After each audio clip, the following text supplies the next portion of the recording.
on se retrouve pour continuer notre histoire sur Harry Potter et la Chambre des Secrets. On va découvrir ensemble un nouveau chapitre.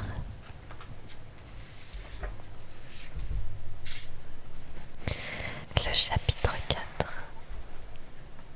On démarre avec une illustration très jolie. On dirait le chemin de traverse avec les boutiques et on retrouve le fameux Gilles de Roi Lockhart qui est en vitrine et qui a beaucoup de succès.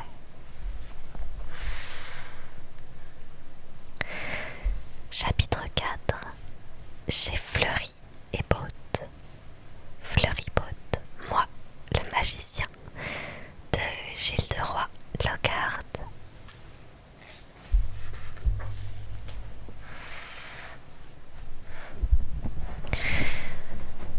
La vie au terrier n'avait rien à voir avec celle que Harry avait connue à Privet Drive.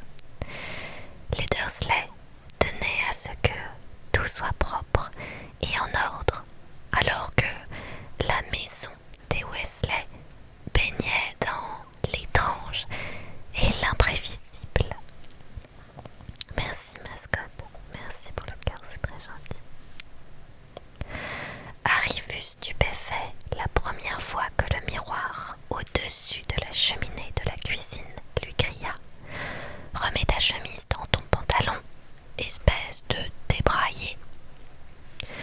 La goule qui habitait le grenier se mettait à hurler et à jouer avec des tuyaux de plomb chaque fois que la maison lui paraissait trop calme et les petites explosions qu'on entendait retentir de temps à autre dans la chambre de Fred et de George étaient considérées comme parfaitement normales. Ce que Harry trouvait le plus insolite, cependant, ce n'était pas le miroir parlant, ni la goule turbulente, mais plutôt le fait que tout le monde semblait avoir de la sympathie pour lui. Madame Weasley s'inquiétait de l'état de ses chaussettes et essayait de le forcer à reprendre 4 fois de chaque plat. Monsieur Weasley aimait bien que Harry prenne place à côté de lui pendant le dîner pour pouvoir le bombarder de questions sur la vie chez les Moldus, en lui demandant notamment comment marchaient les prises de courant ou le service postal. Fascinant, s'exclamait-il lorsque Harry lui expliquait le fonctionnement du téléphone. Très ingénieuse, vraiment, cette façon qu'ont les Moldus de se débrouiller sans avoir recours à la magie. Un beau matin, alors qu'il avait déjà passé une semaine au terrier, il y eut des nouvelles de Poudlard. Lorsqu'il descendit prendre son petit déjeuner en compagnie de Ron, il trouva Monsieur et Madame Weasley assis avec Ginny à la table de la cuisine. Il y eut alors un grand bruit. En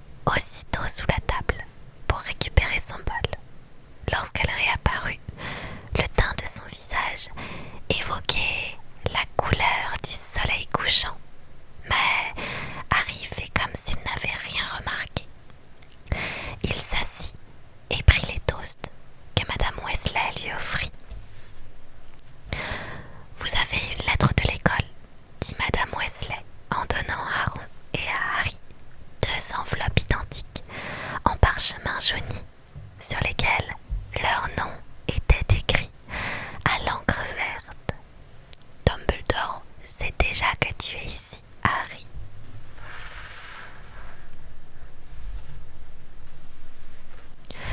Rien ne lui échappe. Vous aussi, vous avez du courrier, ajouta-t-elle lorsque Fred et George entrèrent à leur tour dans la cuisine, encore vêtus de leurs pyjamas.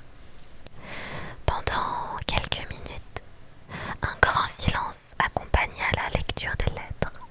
Celle de Harry lui indiquait qu'il devait prendre le Poudlard Express à la gare de King's Cross, comme d'habitude, à la date du 1er septembre.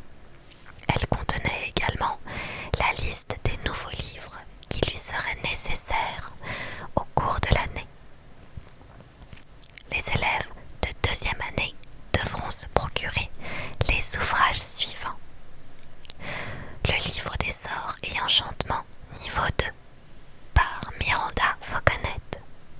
Flânerie avec le spectre de la mort par Gilles de Roy-Lockhart. Vadrouille avec les ghouls par Gilles de Roy-Lockhart. Vacances avec les harpies par Gilles de Roy-Lockhart. Randonnée avec les trolls par Gilles de Roy-Lockhart. Voyage avec les vampires par Gilles de Roy-Lockhart. Promenade avec les loups-garous par Gilles de Roy-Lockhart. Une année avec le Liéti par... Eh oui, toujours par Gilles de Roy-Lockhart. Fred, qui avait fini de lire sa propre liste, jeta un coup d'œil à la lettre de Harry par-dessus son épaule. Toi aussi, tu dois acheter tous les livres de Lockhart, dit-il. Le nouveau prof de défense contre les forces du mal doit être un de ses fans. C'est sûrement une sorcière. Fred croisa alors le regard de sa mère et préféra s'intéresser au pot de confiture sans insister davantage. Tout ça ne va pas être très bon marché, dit George en lançant un rapide coup d'œil à ses parents. Les livres de Lockhart sont hors de prix. On s'arrangera, dit Madame Weasley, mais elle paraissait préoccupée. Je pense que nous pourrons acheter la plupart des affaires de génie d'occasion. Ah bon, tu vas à Poudlard cette année? Demanda Harry à Ginny.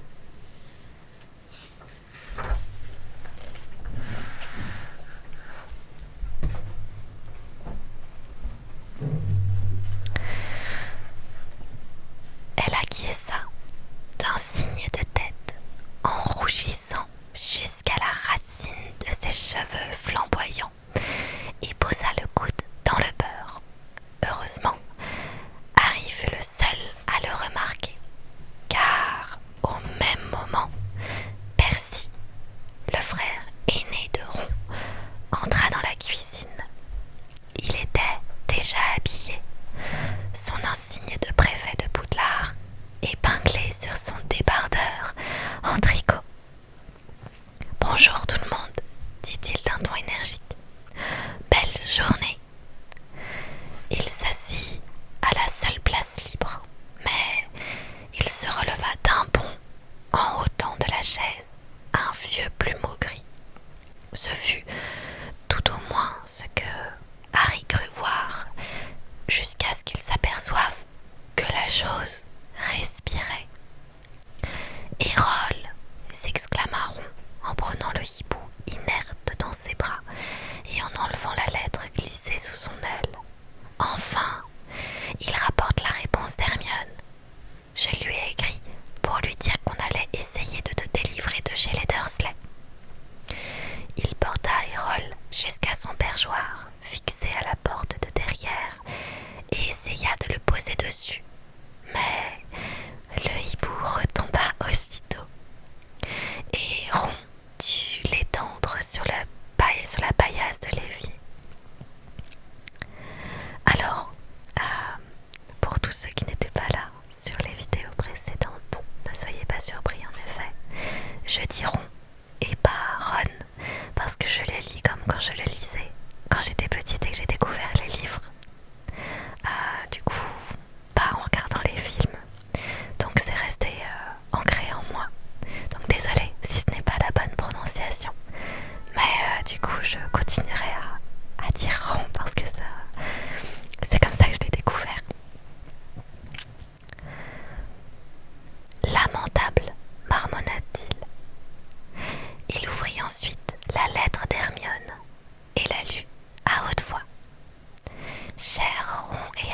celui-là risque fort de ne pas survivre à une tournée supplémentaire. Je suis très absorbée par le travail scolaire, bien sûr. Quelle idée, commenta Ron avec horreur. On est en vacances. Et j'irai à Londres mercredi prochain avec mes parents acheter les nouveaux livres pour la rentrée. On pourrait peut-être se retrouver sur le chemin de traverse. Dépêche-toi de me raconter ce qui s'est passé. Amitié, Hermione. Coucou. Je vais lire un chapitre en entier de Harry Potter. Et après, je vais jouer à un jeu de chill sur tablette. J'ai pas d'heure de fin précise. Tout ça me paraît très bien. Nous n'aurons qu'à aller chercher vos affaires le même jour, dit Madame Weasley, en commençant à débarrasser la table. Qu'est-ce que vous comptez faire aujourd'hui? Harry, Ron, Fred et George avaient l'intention de monter sur la colline où les Weasley possédaient un petit pré entouré d'arbres qui le cachait à la vue des habitants du village. Là, ils pouvaient s'entraîner au Quidditch, à condition de ne pas voler trop haut. Il leur était impossible, en revanche, de se servir de véritables balles de Quidditch qui risquaient de s'échapper et de trahir leur présence. À la place, ils se jetaient des pommes qu'ils s'exerçaient à rattraper. Chacun volait à tour de rôle sur le Nimbus 2000 de Harry. C'était, de très loin, le meilleur balai dont il disposait. La vieille étoile filante de Ron se faisait souvent dépasser par des papillons. 5 minutes plus tard, ils montaient le flanc de la colline, leur balai sur l'épaule. Ils avaient demandé à Percy s'il voulait se joindre à eux, mais il avait répondu qu'il était trop occupé. Jusqu'à présent, Harry n'avait vu Percy qu'aux heures de repas. Le reste du temps, il restait enfermé dans sa chambre. « J'aimerais bien savoir ce qu'il fabrique, » dit Fred en fronçant les sourcils. « Je ne le reconnais plus. Les résultats de ses examens lui ont été envoyés la veille de ton arrivée. Il a obtenu 12 buses et il s'en est à peine vanté. Brevet universel de sorcellerie élémentaire, expliqua George.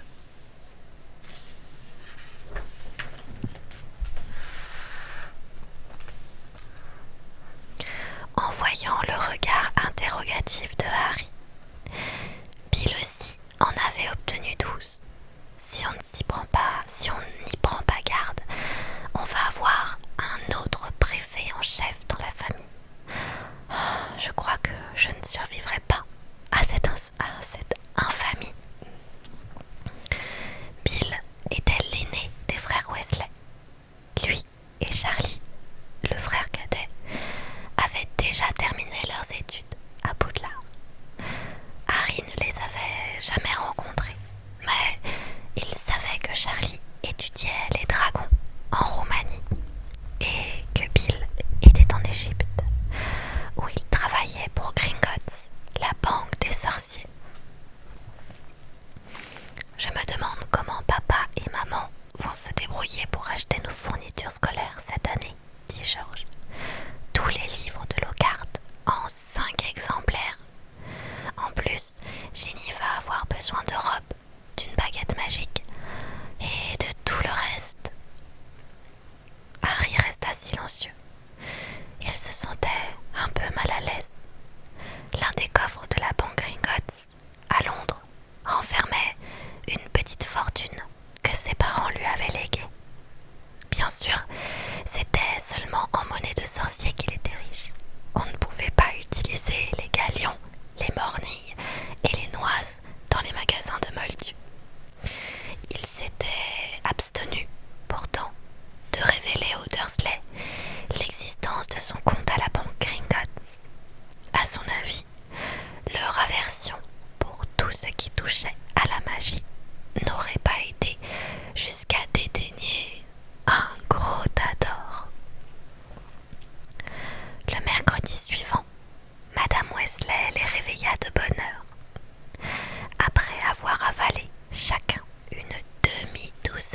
sandwich au bacon.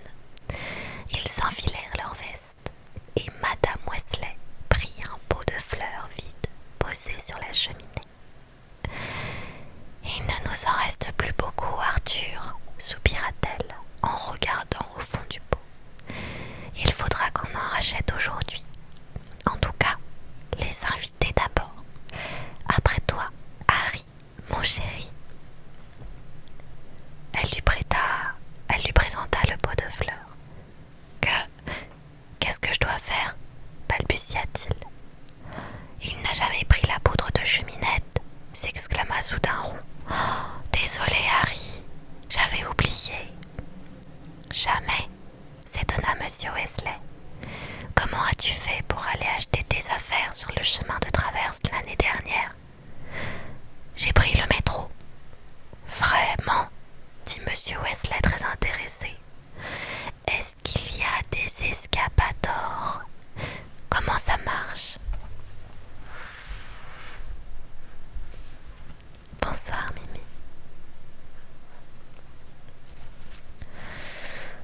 Je t'en prie Arthur, pas maintenant, coupa Madame Weasley. La poudre de cheminette, ça va beaucoup plus vite mon chéri. Mais si tu ne t'en es jamais servi, ça se passera très bien, maman, dit Fred. Ne t'inquiète pas. Harry, tu n'auras qu'à regarder comment on fait. Il prit dans le pot de fleurs une pincée de poudre étincelante, s'avança vers le feu qui brûlait dans la cheminée et jeta la poudre au milieu des flammes. Dans une sorte de grondement, le feu se teinta alors d'une couleur vert émeraude et s'éleva soudain plus haut que Fred, qui pénétra dans la cheminée en criant « Chemin de traverse !» avant de disparaître. Il faudra parler bien fort quand tu donneras l'adresse, mon chéri, dit Madame Weasley à Harry pendant que George plongeait la main dans le pot de fleurs.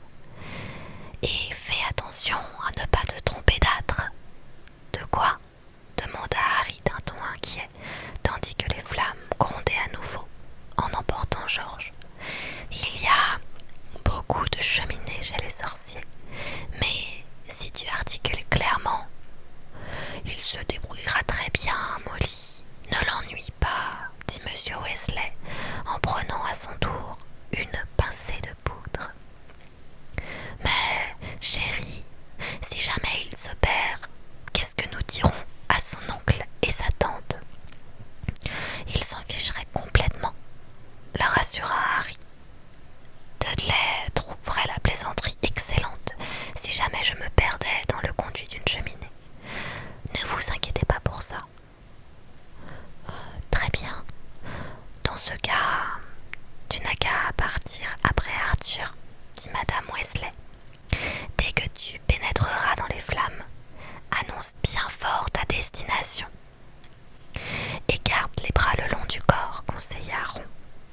Et ferme les yeux, ajouta Madame Weasley, à cause de la suie. Et ne bouge pas, sinon tu risques de tomber dans la mauvaise cheminée, dit Ron. Mais surtout, ne panique pas et ne sors pas trop tôt. Attends le moment où tu verras Fred et George. En s'efforçant de garder tous ses conseils en mémoire, Harry prit une pincée de poudre de cheminette et s'approcha du feu. Il inspira profondément, jeta la poudre dans l'âtre et fit un pas en avant. Les flammes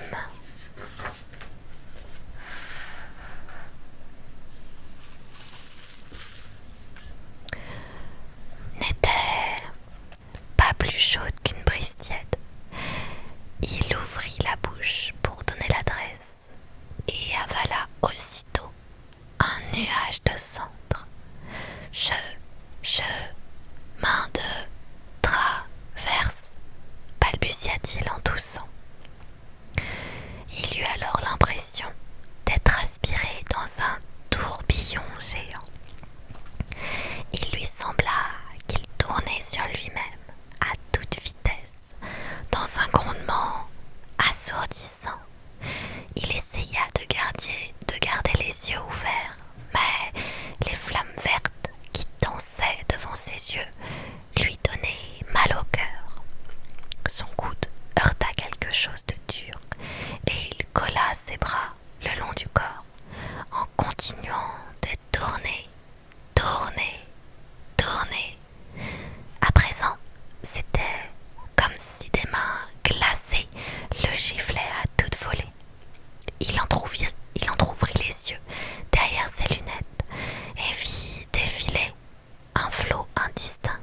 cheminée qui lui laissait apercevoir en un éclair des maisons inconnues.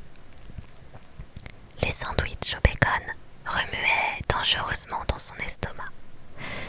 Il referma les yeux, espérant de toutes ses forces que tout s'arrête enfin, et tomba tête la première sur un sol de pierre froide en sentant ses lunettes se briser sous le choc. Meurtri, étourdi, couvert de suie, il se releva précautionneusement en maintenant ses lunettes cassées contre son nez. Il n'y avait personne autour de lui et il n'avait aucune idée de l'endroit où il avait atterri. Avec une très belle illustration ici. On est chez les Weasley. Le livre s'appelle Harry Potter et la Chambre des Secrets. Et sur cette page, on a une très belle illustration. Là, on a Harry qui est en train de voyager. Là, il est chez les Weasley. Et il descend.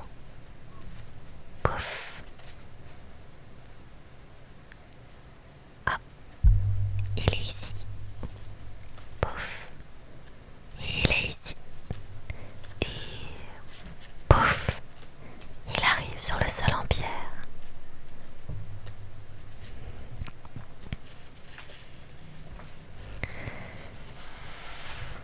Il se trouvait au milieu d'un foyer de cheminée dans un endroit mal éclairé qui paraissait être une grande boutique de sorciers. Mais rien de ce qui était exposé là n'avait la moindre chance de jamais figurer sur une liste de fournitures du collège Poudlard. Merci beaucoup, c'est très gentil.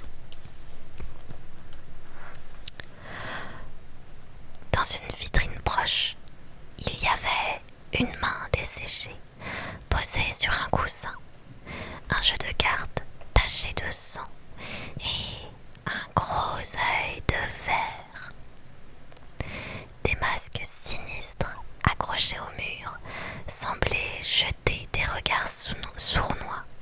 Un assortiment d'ossements humains était disposé sur le comptoir et toutes sortes d'instruments pointus et rouillés pendaient du plafond. Pire encore, la rue étroite et sombre que Harry apercevait de l'autre côté de la vitrine n'avait strictement rien à voir avec le chemin de traverse. Il fallait sortir d'ici le plus vite possible. Le nez toujours douloureux après sa chute, Harry se glissa silencieusement vers la porte de la boutique. Il n'était encore qu'à mi-chemin lorsqu'il aperçut à travers la vitrine deux silhouettes qui s'apprêtaient à entrer. Or, l'un des deux arrivants était la dernière personne qu'il aurait voulu rencontrer dans l'état où il se trouvait. Égaré, couvert de suie et les lunettes cassées, il s'agissait en effet de Drago Malfoy. Harry jeta un bref coup d'œil autour de lui et repéra une grande armoire noire à sa gauche. Il se précipita à l'intérieur et referma les portes sur lui en laissant une mince ouverture à travers laquelle il pouvait voir ce qui se passait dans la boutique. Quelques instants plus tard, une cloche sonna et Malfoy entra. L'homme qui le suivait ne pouvait être que son père. Il avait le même visage pointu au teint pâle, les mêmes yeux gris et froids. Monsieur Malfoy traversa la boutique en jetant un regard nonchalant sur les objets exposés et agita une clochette posée sur le comptoir. « Ne touche à rien, Drago, dit-il se tournant vers son fils. Je croyais que tu voulais me faire un cadeau, répondit Malfoy, qui avait tendu la main vers l'œil de verre. Je t'ai dit que j'allais t'acheter un balai de course, dit son père en tapotant des doigts sur le comptoir. À quoi bon si je ne suis même pas dans l'équipe du collège, répliqua Malfoy avec mauvaise humeur. Harry Potter, lui, a eu un Nimbus 2000 l'année dernière, par autorisation spéciale de Dumbledore pour qu'il puisse jouer dans l'équipe des Gryffondors.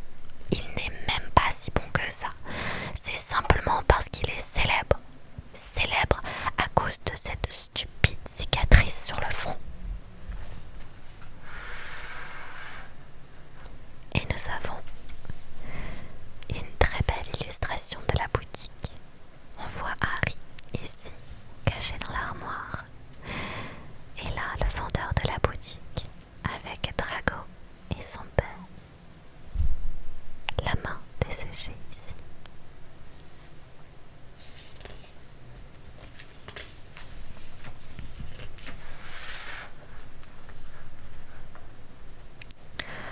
Malfoy se pencha pour examiner une étagère remplie de crânes humains.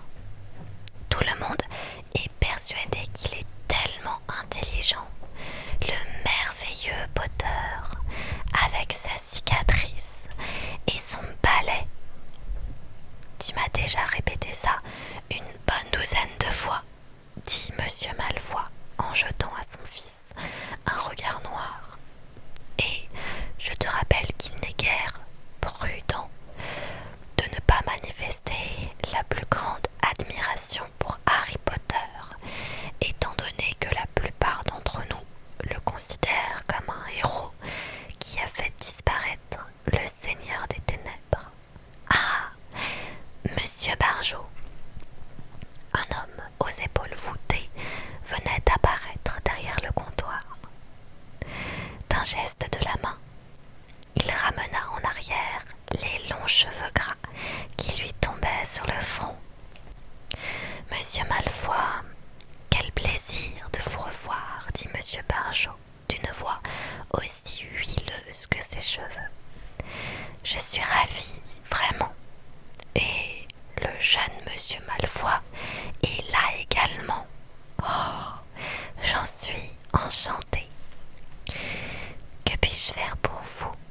Il faut absolument que je vous montre ce que je viens de recevoir aujourd'hui même à un prix très raisonnable.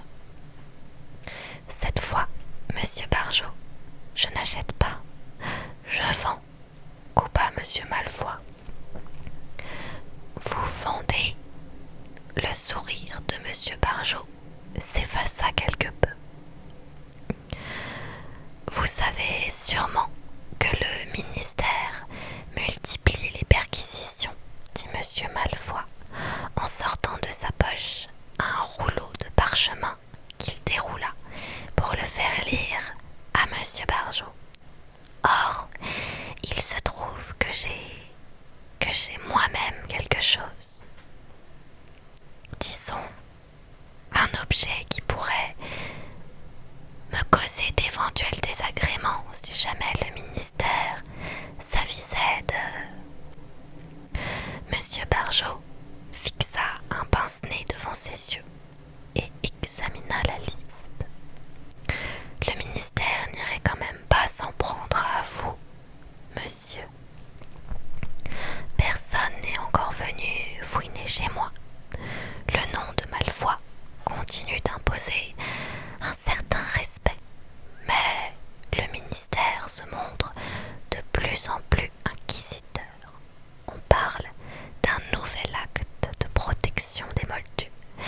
Il ne fait aucun doute que ce locteux d'Arthur Weasley se trouve derrière tout ça.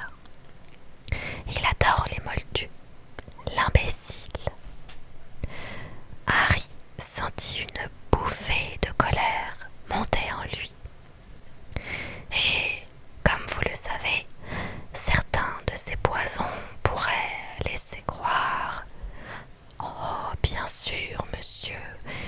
comprends, dit Monsieur Barjot. Voyons cela. Hello.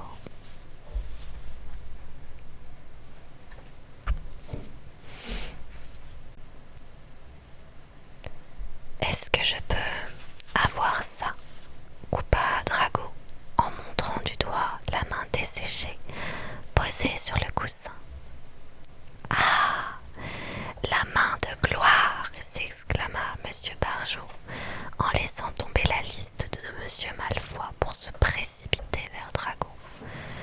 Lorsqu'on met une bougie allumée entre ses doigts, seul celui qui la tient peut bénéficier de sa lumière. Les autres restent dans le noir. Un avantage inestimable pour les voleurs et les pillards. Votre fils a beaucoup de goût, monsieur. J'espère qu'il deviendra autre chose qu'un voleur ou un pillard, répondit froidement Monsieur Malfoy. Oh, je ne voulais pas être désobligeant, monsieur. Croyez-le bien, s'empressa d'ajouter Monsieur Barjot. Mais, après tout, c'est peut-être ce qui l'attend s'il ne travaille pas mieux en classe, reprit Monsieur Malfoy, plus froidement que jamais. Ce n'est pas ma faute, répliqua Drago. Les profs ont tous des chouchous, cette Hermione Granger par exemple. Je pensais que tu aurais honte qu'une fille qui ne vient même pas d'une famille de sorciers obtienne de meilleurs résultats que toi à chaque examen, lança sèchement Monsieur Malfoy. Harry était si content de voir Drago furieux et déconfit qu'il faillit laisser échapper une exclamation de joie. C'est comme partout, dit Monsieur Barjot de sa voix doucereuse. Les sorciers de souche sont de moins en moins respectés. Pas par moi, coupa Monsieur Malfoy, l'air hautain. Par moi non plus, monsieur, ajouta Monsieur Barjot en s'inclinant profondément. Dans ce cas, nous pourrions peut-être revenir à la liste que je vous ai confiée, dit Monsieur Malfoy d'un ton sans réplique. Je dois vous avouer que je suis quelque peu pressée par le temps, Barjot. Il y a des affaires importantes qui m'attendent ailleurs. C'est le tome 2 d'Harry Potter. Ils commencèrent alors à marchander. Harry voyait avec inquiétude Drago s'approcher de plus en plus de sa cachette à mesure qu'il examinait des objets exposés dans la boutique. Il contempla d'abord un rouleau de cordes de pendu, puis lut avec un sourire narquois le carton posé devant un magnifique collier d'opale.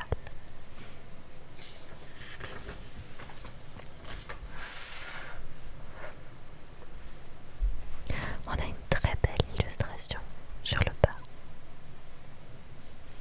avec l'allée des embruns, des embrumes, ici. Ne pas toucher, objet ensorcelé. Ce collier a provoqué la mort des 19 moldus auxquels il a appartenu. Drago vit alors l'armoire qui se trouvait face à lui. Il s'avança, tendit la main vers la poignée de la porte. « Marché conclu, dit Monsieur Malfoy au même moment. Viens, Drago, on s'en va. Harry s'essuya le front d'un revers de manche. En voyant Drago s'éloigner. Je vous souhaite le bonjour, Monsieur Barjot. Je vous attends demain au manoir pour venir prendre tout ça. Dès l'instant où la porte de la boutique se fut refermée, Monsieur Barjot abandonna ses manières onctueuses. Le bonjour toi-même, Mister Malfoy. Si ce qu'on dit est vrai, ce que tu m'as vendu ne représente pas la moitié de ce que tu caches dans ton manoir. La mine sombre un jour disparut au fond du magasin en marmonnant des paroles incompréhensibles. Harry attendit un bon moment au cas où il serait revenu. Puis, en prenant garde de faire le moins de bruit possible, il se glissa hors de l'armoire, se faufila entre les objets exposés dans leur vitrine et sortit de la boutique. Il colla ses lunettes cassées contre son nez et regarda autour de lui.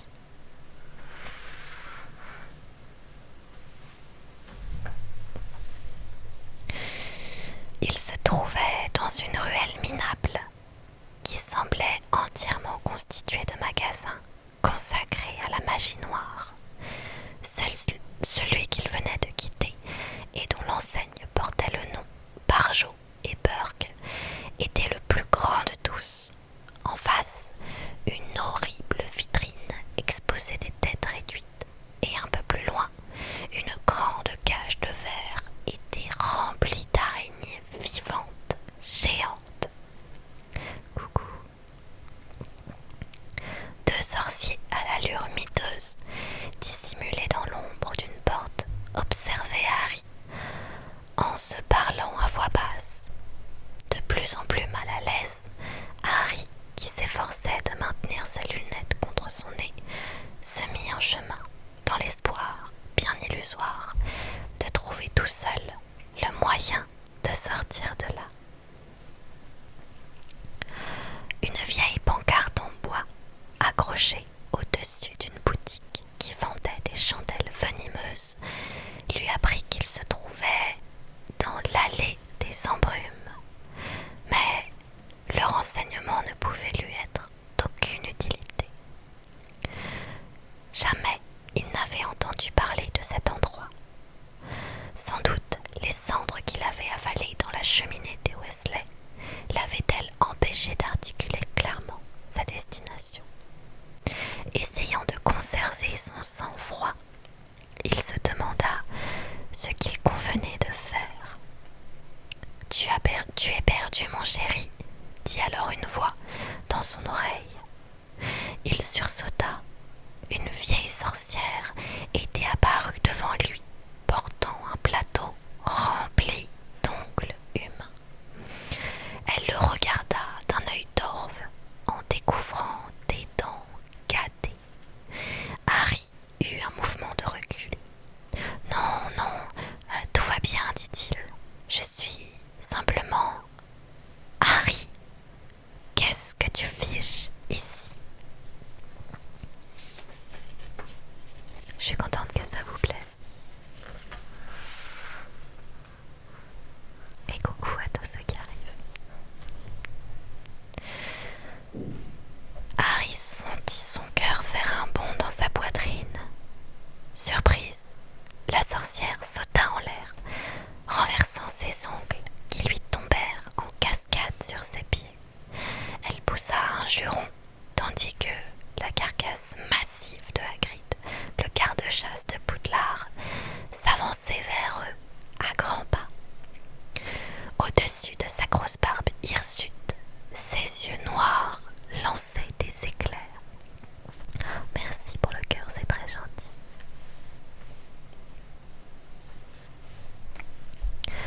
Hagrid, s'exclama Harry avec soulagement. J'étais perdu. La poudre de cheminette. Hagrid saisit Harry par la peau du cou et l'éloigna de la sorcière après lui avoir fait sauter le plateau des mains. Les hurlements de la vieille harpie les suivirent tout au long de l'allée tortueuse jusqu'à ce qu'ils arrivent enfin à la lumière du soleil. Harry distingua alors une forme familière un peu plus loin. La banque Gringotts.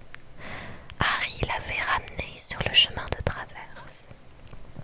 Tu es dans un état épouvantable, ronchonna Hagrid. Il épousseta les vêtements couverts de suie de Harry avec une telle vigueur qu'il le projeta contre un tonneau rempli de bousses de dragon à la devanture d'un apothicaire.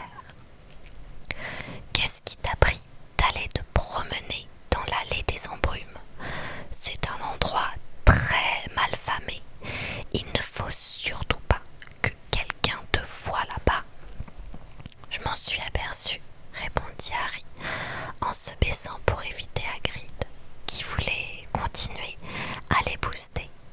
Je vous ai dit que j'étais perdu. Et vous, qu'est-ce que vous faisiez là? Je cherchais un produit contre les limaces mangeuses de chair, grogna Hagrid. Elles dévorent tous les choux dans le potager de l'école. Tu n'es quand même pas venu tout seul. J'étais avec les Weasley, mais on a été séparés, expliqua Harry. Il faut que je les retrouve. Ils se mirent à marcher le long de la rue. Comment ça se fait que tu n'aies pas répondu à ma lettre? Demanda Hagrid.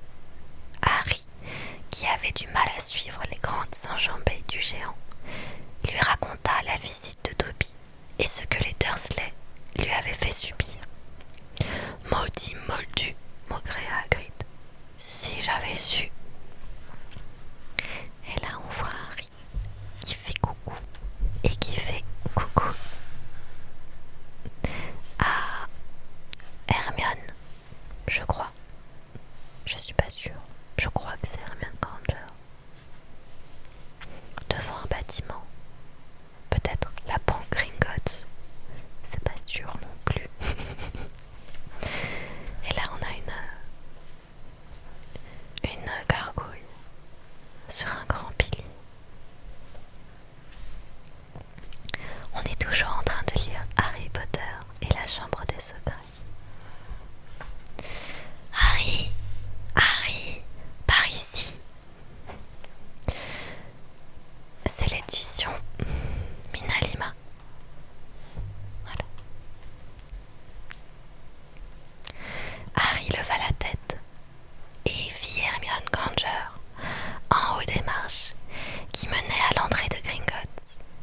Elle se précipita à sa rencontre, ses cheveux bruns et touffus volant derrière elle comme une bannière. Qu'est-ce qui est arrivé à tes lunettes? Bonjour Hagrid, ça fait tellement plaisir de vous revoir tous les deux. Tu vas chez Gringotts, Harry? Oui, dès que j'aurai retrouvé les Weasley. C'est comme si c'était fait, dit Hagrid avec un sourire. En effet, Ron, Fred, George, Percy et Monsieur Weasley émergèrent de la foule et coururent vers eux.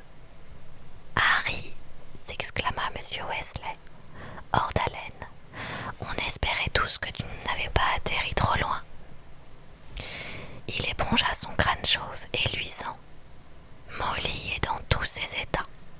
Ah, la voilà. Oui, où est-ce que tu t'es retrouvé? Demanda Ron. Dans l'allée des embrumes, répondit Harry, d'un air sombre. Formidable, s'exclamèrent Fred et George d'une même voix. Nous, on n'a jamais eu le droit d'y aller, dit Ron avec envie. Oh, j'espère bien qu'il ne manquerait plus que ça, grogna Hagrid.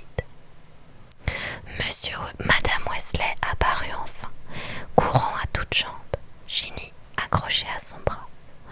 Oh, Harry, mon petit chéri, oh, tu aurais pu atterrir, Dieu sait où. Le souffle court, elle sortit une brosse à habits.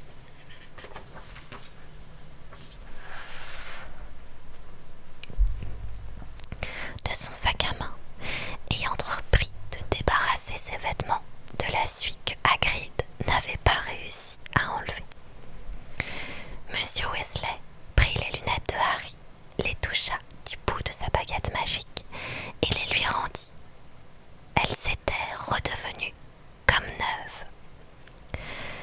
Il faut que j'y aille, dit Hagrid, dont Madame Weasley ne voulait pas lâcher la main. L'allée des embrumes.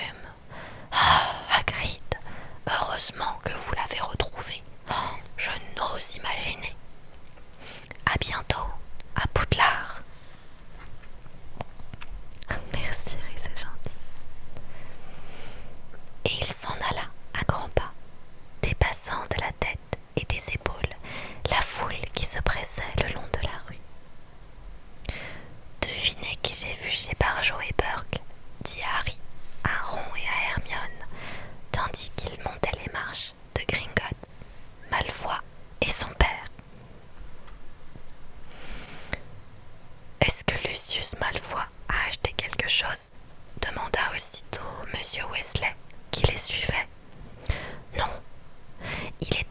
vendre. Donc, il est inquiet, dit monsieur Weasley avec une satisfaction féroce.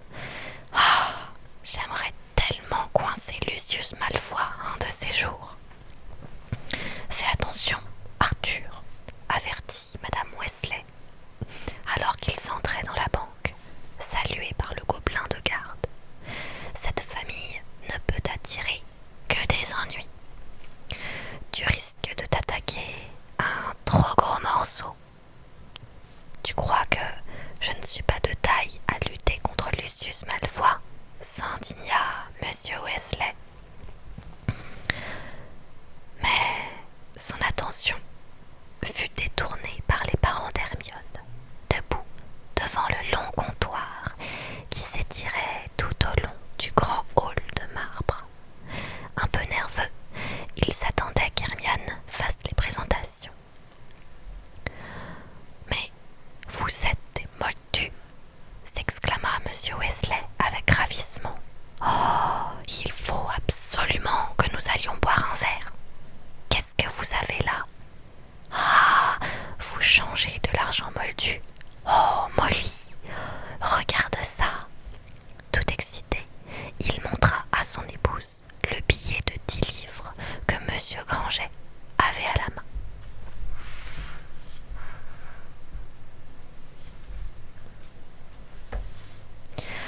On se retrouve tout à l'heure, diront à Hermione.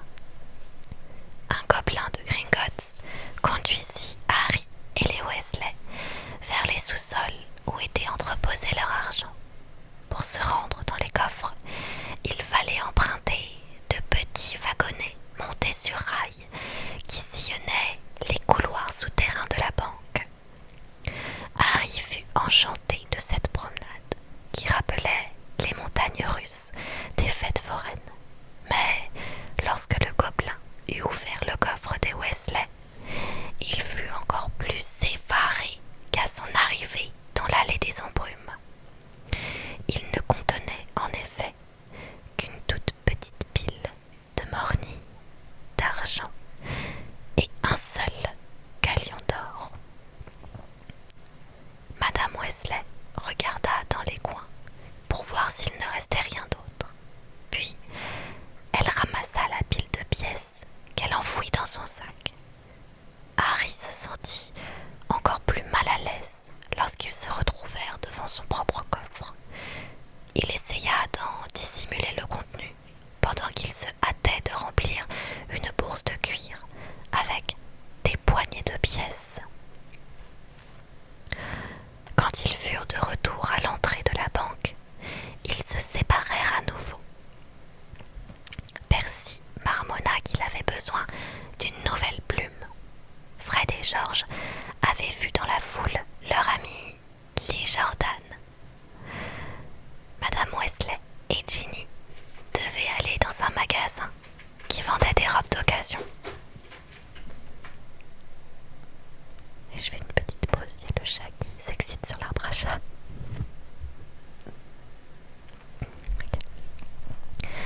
Quant à monsieur Weasley, il insista pour emmener les Granger boire un verre au chaudron baveur.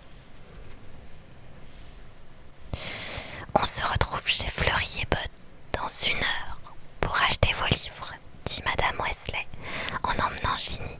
Et vous, ne vous avisez pas de mettre les pieds dans l'allée des embrumes, lança-t-elle aux jumeaux qui étaient partis de leur côté. Harry, Ron et Hermione suivirent la rue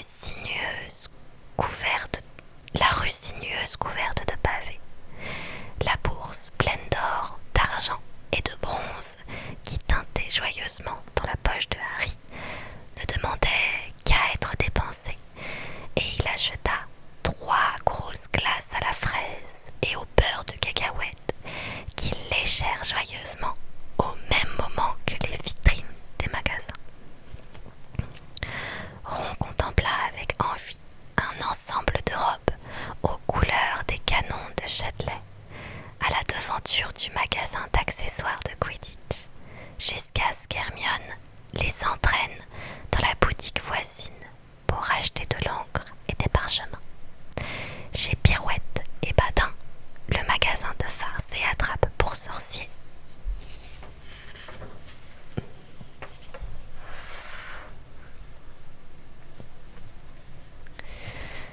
Ils virent Fred et George en compagnie de Lee Jordan faire provision de pétards mouillés du docteur Flibuste. Explosion garantie, sans chaleur. Dans une petite boutique de brocante pleine de baguettes magiques cassées, de balances branlantes et de vieilles capes couvertes de taches de potions, il aperçut également Percy plongé dans un petit livre profondément ennuyeux intitulé Histoire des préfets célèbres. Une grande étude consacrée à la carrière des préfets de Poudlard, luron à haute voix au dos du livre. Vraiment passionnant. Fiche le camp, répliqua sèchement Percy. Il est très ambitieux, Percy. Il a déjà tout un plan de carrière dans la tête. Il veut devenir ministre de la magie, expliqua Ron à voix basse. Ils poursuivirent leur promenade et 1 heure plus tard, ils prirent la direction de la librairie Fleury et Botte. Ils n'étaient d'ailleurs pas les seuls à s'y rendre. Lorsqu'ils arrivèrent à proximité, ils virent, à leur grande surprise, une foule immense qui se pressait à la porte du magasin. La cause de cette affluence s'étalait en grosses lettres sur une banderole accrochée à la façade. Aujourd'hui, de 12h30 à 16h30, Gilles de Roy-Lockhart dédicacera son autobiographie « Moi, le magicien ». On va pouvoir le rencontrer, s'écria Hermione. C'est lui qui a écrit à peu près tous les livres de la liste. Merci beaucoup, c'est très gentil pour vos compliments.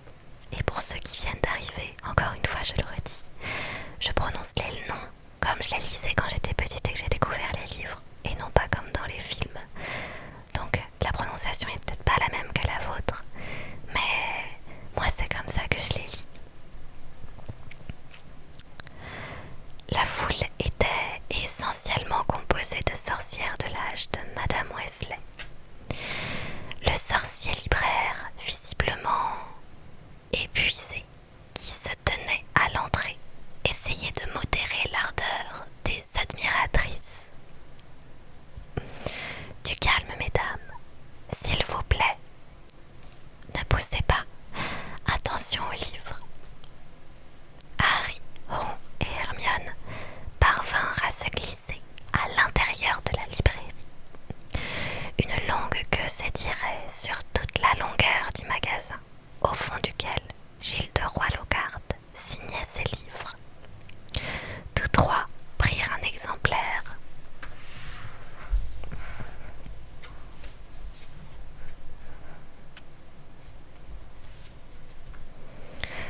De flânerie avec le spectre de la mort et se faufilèrent le long de la queue jusqu'à l'endroit où attendaient les Weasley en compagnie de Monsieur et Madame Granger. « Ah, vous êtes là !»« Très bien, » dit Madame Weasley. Elle avait le souffle court et ne cessait de se tapoter les cheveux pour les maintenir en place. « On va bientôt le voir. » Lorsque la file avança, ils aperçurent Gilles de Roy-Lockhart assis à sa table, entouré par de grandes photos de lui, qui lançait des clins d'œil à la foule avec un sourire aux dents étincelantes. Le vrai Lockhart était vêtu d'une robe longue de sorcier d'un bleu myosotis, parfaitement assortie à la couleur de ses yeux, et son chapeau pointu était posé un peu de travers sur ses cheveux ondulés pour lui donner l'air plus cordial. Un petit homme de mauvaise humeur lui tournait autour en prenant des photos avec un gros appareil qui laissait échapper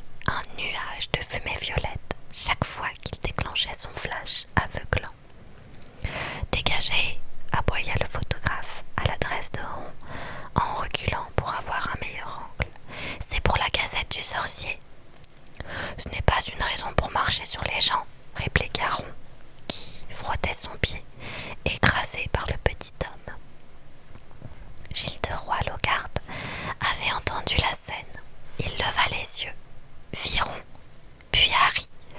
Pendant un instant, il ouvrit les yeux ronds, puis il bondit de sa chaise en hurlant « Oh, ma parole, ce n'est quand même pas Harry Potter !» Un chuchotement fébrile s'éleva de la foule qui s'écarta, tandis que Lockhart se précipita sur Harry, l'attrapait par le bras et l'entraînait vers sa table, sous les applaudissements nourris. Harry avait les joues en feu lorsque Lockhart lui serra la main pour l'objectif du photographe, qui mitraillait comme un fou en projetant une épaisse fumée sur les Weasley. « Fais-nous un beau sourire, Harry, » dit Lockhart à travers ses dents étincelantes, largement exhibées. « Toi et moi, on va faire la une. » Quand il lâcha enfin la main de Harry, celui-ci ne sentait plus ses doigts. Il essaya de revenir vers les Weasley, mais Lockhart lui passa un bras autour des épaules et le tint fermement à côté de lui. « Mesdames et messieurs, » dit-il d'une voix forte, en demandant le silence d'un signe de la main, « voici un moment extraordinaire. » Merci pour tous vos follow. Un moment idéal pour vous annoncer quelque chose que j'avais gardé secret jusqu'à présent.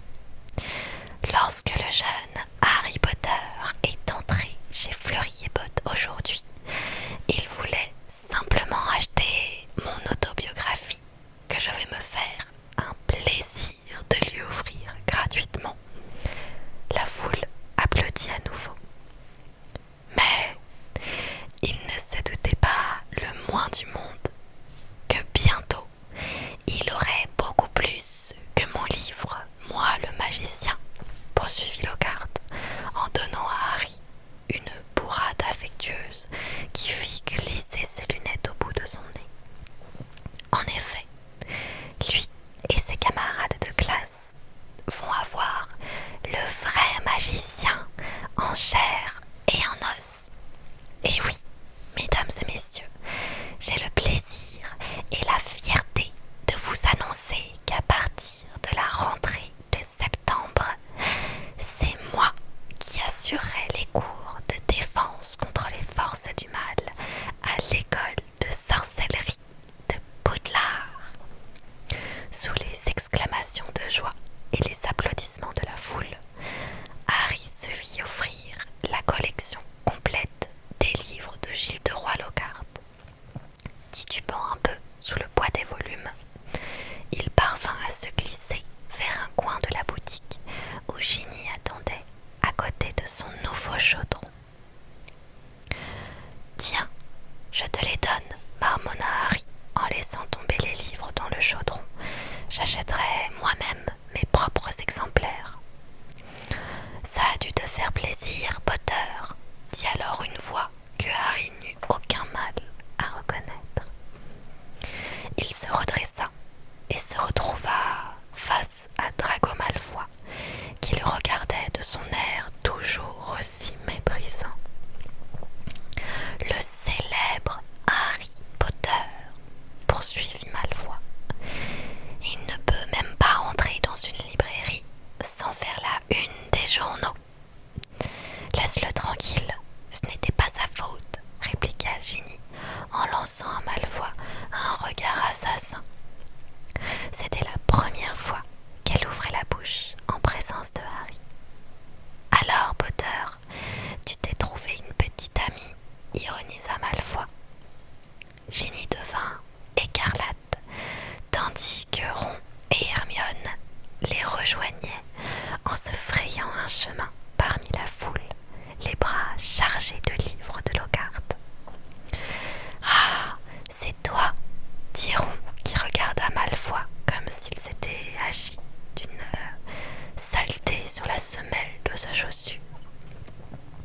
Tu dois être surpris de voir Harry ici, non? Ce qui me surprend le plus, c'est de te voir dans une boutique, Weasley, répliqua Malfoy. J'imagine que tes parents n'auront plus rien à manger pendant 1 mois après t'avoir acheté tous ces bouquins. Et ici, on peut voir une nouvelle illustration. Alors je le redis pour ceux qui viennent d'arriver.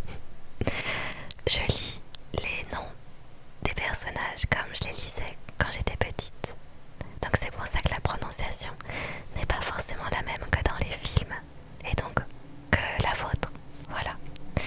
Et je suis désolée pour ça, mais je continuerai de lire comme quand je les lisais quand j'étais petite, par habitude. Je sais, ça surprend à chaque fois. Sur cette illustration, on est donc dans la fameuse boutique où on voit Gilderoy Lockhart qui tient Harry Potter. Harry qui n'est pas du tout à l'aise. On voit des portraits de Gilderoy Lockhart, une pile de livres de Gilderoy Lockhart, moi le magicien. Ici, on a le photographe de la Gazette du Sorcier. Ici, on a Madame Weasley qui est fan de Gilderoy Lockhart et qui a hâte de faire dédicacer son livre. Ici, on a Ron et Ginny. Ici, on a Monsieur Weasley avec les Malfoy, Drago et son papa.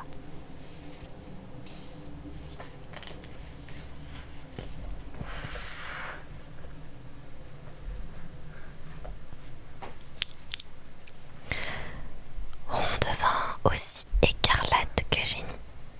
À son tour, il laissa tomber ses livres dans le chaudron et s'avança vers Malfoy. Mais Harry et Hermione le retinrent par les pans de sa veste. Ron, s'écria Monsieur Weasley, noyé dans la foule, en compagnie de Fred et de George. Qu'est-ce que tu fabriques? Viens, on sort, c'est de la folie ici. Tiens, Arthur Weasley. C'était Monsieur Malfoy. Il avait rejoint Drago et lui avait posé une main sur l'épaule, en arborant le même sourire méprisant. Lucius, dit Monsieur Weasley en le saluant froidement d'un signe de tête. Beaucoup de travail au ministère, à ce qu'on dit, lança Malfoy. Toutes ces perquisitions. J'espère qu'il vous paie des heures supplémentaires au moins. Il plongea la main dans le chaudron de Ginny, parmi les livres neufs, sur papier glacé de Gilderoy Lockhart, et en sortit un vieil exemplaire usé du manuel de métamorphose à l'usage des débutants. Apparemment pas, dit-il. À quoi bon déshonorer la fonction de sorcier si on ne vous paie même pas bien pour ça? Monsieur Weasley devint encore plus cramoisi que Ron et Ginny. Nous n'avons pas la même conception de ce qui doit être l'honneur d'un sorcier, Malfoy, dit-il. Ça ne fait aucun doute, répliqua Monsieur Malfoy, en tournant ses yeux pâles vers Monsieur et Madame Granger, qui observaient la scène avec appréhension. Vous fréquentez de drôles de gens, Weasley. Je ne pensais pas que votre famille puisse tomber encore plus bas. Il y eut un bruit métallique lorsque le chaudron de Ginny se renversa. Monsieur Weasley venait de se jeter sur Monsieur Malfoy en le projetant contre une étagère remplie de livres. Des dizaines d'épais grimoires leur tombèrent sur la tête dans un grondement de tonnerre. « Vas-y, papa !» s'écrièrent Fred et George. Madame Weasley se mit à hurler. « Non, Arthur, non !» s'écria-t-elle. La foule recula en désordre, renversant d'autres étagères au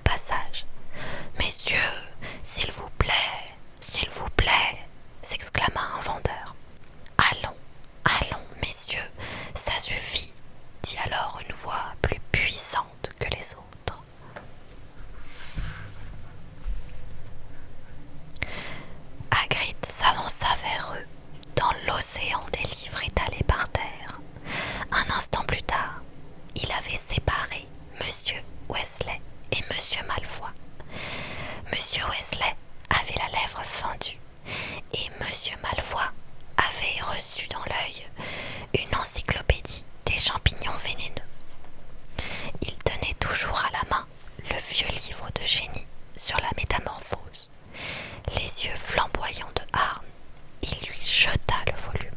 « Tiens, jeune fille, prends ton livre, dit-il à Ginny.